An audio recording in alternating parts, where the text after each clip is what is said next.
kaka auchiel maneno ni nyithindo dongo e yo makare. Ka olose kar thieth Mayala sub county e Gemiala, jalony e weche chiemo makare, Janet Sika wacho ni nyithindo duto onego dhodh kuom dweche auchiel maonge miyogi chiemo moro amora kata pi, kendo koso timo kamano onego bed ler kowuok kuom ler mar laktar. Jachiw thieth Lydia Mbeche lero ni dhodho nyithindo konyo e duoko chien tuoche mahinyo makogi. Gimedo kwayo joma chuo mondo obed e opara manyime e neno ni nyithindo dhodhi makare. Weche manosir kod MCA ma West Game Susan Okwiri.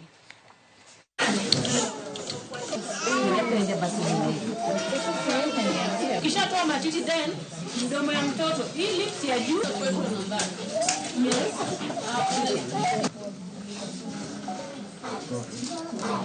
We are here to commemorate the breastfeeding day. It starts on 1st until 7th.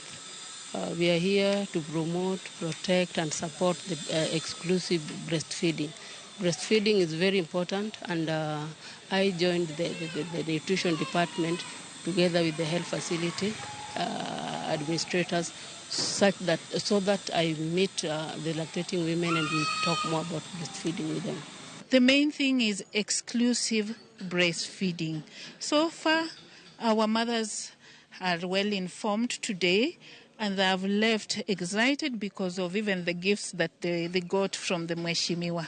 We welcome you all to join our hands to make this 1st to 7th an eventful occasion.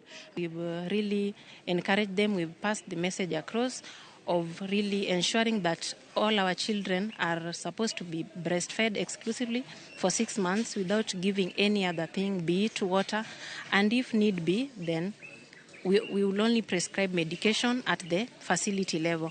And we're also really encouraging these mothers who are breastfeeding to ensure that they have good nutrition.